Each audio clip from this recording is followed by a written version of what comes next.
நானே சென்னையிலே கேட்குறேன். அப்போ நீங்கள் டார்கெட் என்ன பண்ணுவோம், எந்த டிஸ்ட்ரிக்ட் போகணும், எந்த டிஸ்ட்ரிக்ட் செல்லில் அதிகமாக போய் பார்க்கணும், அந்த டிஸ்ட்ரிக்ட் என்ன கொடுக்கும், அங்கே இருக்கவங்க என்ன தேவை, எப்படி எடுத்து வாங்குவாங்க.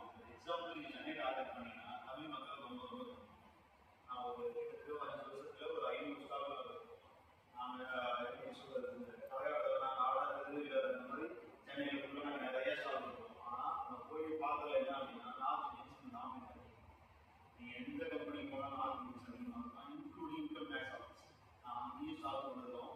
அந்த இடத்துல நாங்கள் ஸ்டால் பண்ணிட்டு வந்து திரும்ப என்ன அப்படின்னா நல்ல பிளேசஸ் எல்லாம் அவங்களுக்கு எக்ஸ்பிளைன் பண்ணுவோம். ஏன்னா அவங்களுக்கு தமிழ் மொழி இங்கிலீஷ் அவங்களுக்கு பார்க்க எங்களுக்கு Tamil okay, English okay, Hindi எங்களுக்கு மாதிரி ஹிந்தி தெரியாமல் கேளுங்க. எங்களுக்கு பக்கத்தில் இருக்கிற பிராண்டு எங்களோட லெவலில் பாதி தான் வச்சுருக்கோம். ஆனால் எல்லாத்தையும் புரிஞ்சுக்காங்க.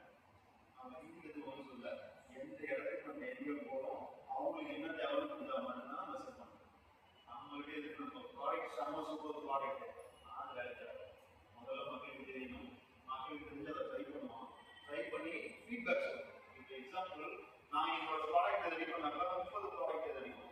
ஆனால் என்னோட டார்கெட் என்னன்னா 9 ப்ராடக்ட் தான். நான் 30 கொடுத்து சாம்பிள்ஸ் மட்டும் நான் வந்து புரிதல் பண்ணிட்டு இருக்கோம். அப்போ வந்து 7 சேனலுக்கு நடந்தது தெரிஞ்சவங்களுக்கு நீங்கள் ப்ராடக்டே கொடுக்குறது. ஏன்னா தெரிஞ்சவங்க கொடுத்தீங்கன்னா கண்டிப்பாக நல்லா இருக்குன்னு சொல்லுவோம். நம்ம அந்த ஃபீட்பேக் தேவையே நம்மகிட்ட என்ன பிரச்சனை இருக்குன்னு சொல்ல ஃபீட்பேக் கிட்டத்தட்ட 3000 பேக்கேஜ் நாங்கள் இதே மாதிரி பேக்கேஜ் நான் ஃபஸ்ட்டு பார்த்தோம் அதான் நினச்சேன். என்னோட ஏன்னா இது நாங்கள் முடிச்சதுக்கப்புறம் நாங்கள் பிராண்டிங் பண்ணியிருந்தோம். நாங்கள் எங்களோட கவர் இந்த பாக்கெட் எங்கேயாக நாங்கள் போட்டது சாம்பிள்ஸ் டெவலப். அப்போ கிட்டத்தட்ட 3000 பேக்கேஜ் கொடுத்தோம், 1600 மெம்பர்ஸ் கொடுத்தோம். ஏன் அப்படின்னா கொஞ்சம் ரெண்டு இருக்கோம், நம்ம அதெல்லாம் சொல்ல முடியாது.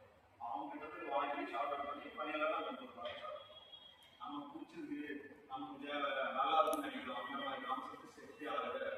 அதே மாதிரி நமக்கு இருந்தால் ஒரு விட்டுட்டு தான் அவனுக்கு தானே நம்ம பண்ணோம்னா கண்டிப்பாக கிடையாது. ஏன் அப்படின்னா அவன் அதுக்கு முன்னாடி அந்த ப்ராடக்ட் நிறைய தான் எஃபர்ட் போட்டுருக்கோம்.